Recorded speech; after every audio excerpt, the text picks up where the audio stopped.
What's up guys, my name is Rising and welcome back to another gun guide. In today's video, I wanted to take a deep dive into a weapon which was requested by many of you guys a few seasons ago, but I wasn't really interested in covering that at that moment since it was pretty underpowered, and was hoping to see some sort of adjustments in the near future which will make it better. Luckily, in the recent patch, this weapon did get a couple of interesting buffs, which actually made me quite excited to cover this, since it is a bit unique in terms of its attachment options. So without further ado, let us dive into the stats of the Vargo-S assault rifle.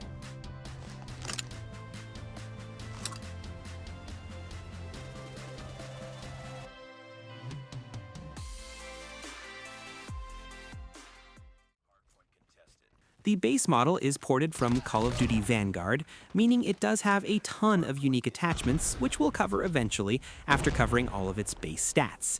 So starting off, as always, let us have a look on its raw power potential. And the Vargo is a 4-shot kill anywhere on the body up to 25 meters, beyond which it is an infinite 5-shot kill. You can even reduce it to a 3-shot kill if you mix at least 1 head or 3 upper torso shots in the maximum damage range. So it is always worth aiming high with this weapon. However, the upper torso isn't a very forgiving multiplier since 9 out of 10 times your arms will generally block your chest. The rate of fire is moderate for an assault rifle at 659 rounds per minute, which is identical to guns like the BK-57, Krig-6, RPD, and the Hades. This means if you can land that 3-shot, you can kill in 182 milliseconds, which is very impressive. Otherwise, you'll get a 273 millisecond 4-shot kill, which isn't competitive at all in this game.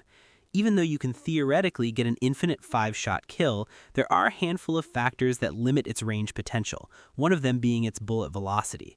The Vargo has the second slowest bullet velocity in its class at 780 meters per second, just behind the AS-FAL, which translates into a hit scan range of just 13 meters.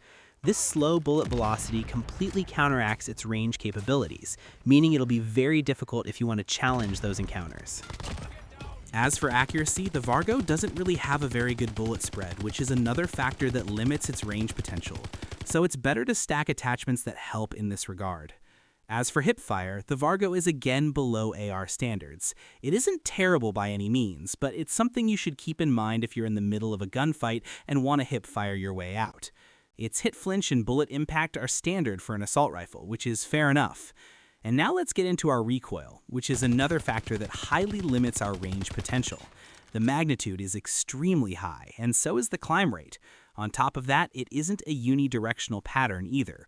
All these factors make ranged encounters pretty much impossible, and you should be very much aware of its notorious recoil before challenging any gunfight. Now for handling, the Vargo is pretty standard in this department, nothing too out of the ordinary here. However, for its mobility, it does fall below AR standards apart from its sprint speed, so it is not even the type of weapon with which you can be super aggressive. The magazine capacity is standard at 30 rounds with 120 in reserve. It reloads in 1.36 seconds with an empty reload of 1.47 seconds. You may use sleight of hand to cut the reload down to 1.16 seconds, which is a nice improvement. But there we go, that's going to wrap it up on the base stats of the Vargo-S. Now let's get into some of its unique attachments, starting with its muzzles that have an impact on our ranges and time to kill. And as we can see, the Mark II stabilizer increases our ranges by 10%, while the Quicksilver silencer decreases our ranges by 10%. However, the recoil booster improves our rate of fire by 10%, which means our new rate of fire becomes 680 rounds per minute. This might be a good choice for the muzzle category, but you'd have to sacrifice sound suppression for that. Now let us get into its unique barrel attachments, starting with their recoil, which as you can see here, the first barrel has a slight increment to our recoil, the second barrel slightly reduces our recoil, and the last barrel has a pretty significant impact on our overall recoil, which is generally not a good choice unless you're looking for a really close quarters build. But with the recoil out of the way, let us have a look on their impact on our ranges. And as we can see, the only barrel that has an impact on our ranges is the second barrel, which improves all of our ranges by 30%, and after the recent patch, it also improves our bullet velocity by 20%, which is nice. However, you'll also notice it's slowing down our time to kill, so let's have a deeper look at that second barrel. And as we can see here, this slowdown in time to kill is a result of a slower fire rate with this barrel, which is now at 647 rounds per minute. This is just a 2% reduction to our base rate of fire, which is quite negligible. However, you must remember that our base time to kill isn't good at all, and with this barrel, it becomes even slower. So overall, this barrel is great for recoil and range, but in order to get a viable time to kill, it's generally not a good option unless you want to build it for a passive main AR sort of playstyle. As for the only other barrel that directly impacts our time to kill, this is the third one, which gives us a faster rate of fire at 789 rounds per minute, and this gives us a time to kill of 228 milliseconds with a 4-shot kill. This is a much more competitive time to kill for close quarter situations. However, we have to keep in mind this also pretty noticeably increases our recoil, and therefore, unless you're creating a specialized build for more close quarter situations, along with other attachments that help in our recoil control, I generally won't recommend this barrel because it destroys our versatility. So there we go, that's going to wrap up on the barrel attachments, and now let's move into magazines, and again we'll start this off with recoil. When it comes to 7.62x54R, we can see it helps in our recoil significantly by lowering the overall magnitude as well as the climb rate, whereas with the 8mm Mauser, we see a little more recoil compared to the base weapon. And finally, with the 30-06, there's a massive increase to our overall magnitude of our recoil, and we can also see the spacing between shots are significantly increased. So there's a pretty crazy amount of instability with 30-06. As for ranges, the 7.62x54R will decrease our ranges by 10%, but more importantly, our bullet velocity by 20%, which is much more noticeable than the range decrement, whereas the 8mm Mauser improves our ranges and bullet velocity by 20%, which is very significant. And finally, the 30-06 will improve our ranges and velocity by a massive 30%, which is the best increment out of any of these magazines. And with that, let's dive a little bit deeper with these individual magazines since all have an impact on our time to kill in some way or the other. When it comes to 7.62x54R, we see that it improves our rate of fire by just 1%, which is basically negligible in most scenarios. However, with this magazine, we lose our upper torso multipliers, which means now the only critical zone that could potentially reduce our time to kills is the head. So overall, this magazine is excellent for recoil control, but we still have a slower than average time to kill. As for 8mm Mauser, our base time to kill is unchanged. However, now after the patch, it extends its upper torso multiplier to the lower arms, which is a much more forgiving multiplier than the upper torso. Now you can get a 3-shot kill in the maximum damage range if you hit 3 shots to the lower arms, which is very likely. And this gives us a time to kill of 182 milliseconds, which is very competitive. This magazine also improves our ranges and velocity, but in return harms our recoil. So overall, this isn't a bad choice for a magazine attachment, but if you want to use this, you need to pair it up with other attachments that help in our recoil. And finally, for our magazine attachments, we have the 30-06, which is very different than the other ones discussed till now.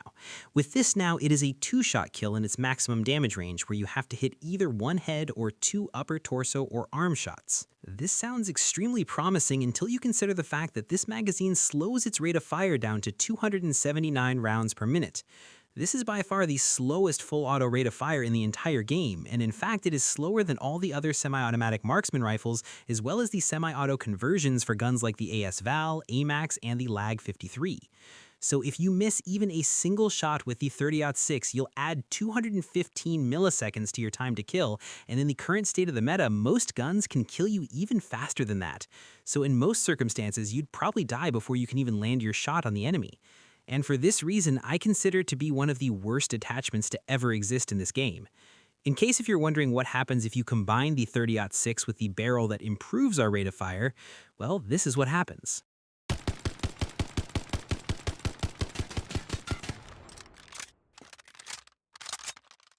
And with that, that is going to wrap it up on the base stats of the weapon as well as all of its unique attachments. And now we can finally get into some viable attachment combinations for the Vargo that I could find the best. The first one up here is my aggression setup, and this is the setup that I tend to use if I find myself in a more competitive lobby, but insist on using the Vargo. Our main goal here is to maximize its rate of fire and also keep the recoil somewhere in check. We have the recoil booster, the Nazarian 336mm barrel combined with the 7.62x54R to help in our rate of fire, Mirzoyan custom stock to help in our recoil control, and finally the M3 Ready Grip to get a little bit of handling and mobility. With this build, as long as you're keeping its effective range of 22.5 meters, you'll be perfectly fine against SMGs and get a solid 217 milliseconds of 4-shot time to kill. Although you'll struggle pretty hard if you want to stretch out those ranges, since it has a terrible bullet velocity as well as ADS spread. Unfortunately, our mobility values aren't so great to actually make it an AR SMG hybrid. You may treat it as a slightly slower SMG that has a slightly better 4-shot range capabilities. But if you want to stretch out your ranges a little bit and challenge mid-ranges against assault rifles, for instance, then this next setup is designed for that. With this, we again have the Maxim silencer for concealment, Nazarian padded stock for recoil and strafing, Carver foregrip and Pine Tar grip for further recoil control, and the reason why we're so all out on recoil, it's because we're using the 8mm Mauser rounds. With this, our base time to kill is unchanged. However, with the 8mm Mauser, you get the extended lower arm multipliers, which means now you can 3-shot up close, while you can also challenge mid-ranges as long as you're keeping its effective range of 30 meters. Beyond that range, I wouldn't recommend using this gun since it still has a significant amount of recoil, even though I tried to reduce it without losing too much on mobility. This is the best flex build that I could come up with the Vargo, and unlike my aggression build, this one only has 30 rounds in a mag, so it's best suited for a more tactical playstyle. And finally, I'd like to share a build suited for a main AR playstyle. With this, we again have the Maxim silencer for concealment, custom barrel for recoil, range, and bullet velocity. We have the padded stock for recoil and strafing, taped grip for BSA, and finally we're using the base 6.5 Sakura rounds. And as I mentioned, this build is designed if you want to challenge longer ranges, although being a bit weaker in close ranges. We have improved our BSA, ranges, bullet velocity, as well as our recoil, which means now you can comfortably challenge longer range gunfights with an effective range of 45.5 meters. But still, I wouldn't recommend using this setup since there are so many other weapons which perform much better than the Vargo while having very less penalties. But still, if you want, you might as well give this a shot. But with that, that is going to wrap it up on the gun guide for the Vargo-S. As for my thoughts on the weapon, I think it's pretty mid. I don't like the fact that the base weapon is so weak, and in order to make it usable, you have to spend a ton of attachments that contribute to one singular aspect of this gun, but in return, you lose out on other aspects. I also don't like the fact that the gun's infinite 5-shot potential is ruined by its slow bullet velocity and terrible recoil. And as I always say, accuracy is far superior than mobility, although it's not like that this gun excels in mobility like crazy. If you want to make it as an anti-SMG weapon, it's better to use an actual SMG instead, which has a far better mobility than the Vargo. As for its buffs, yeah, I'd say that they were pretty welcoming.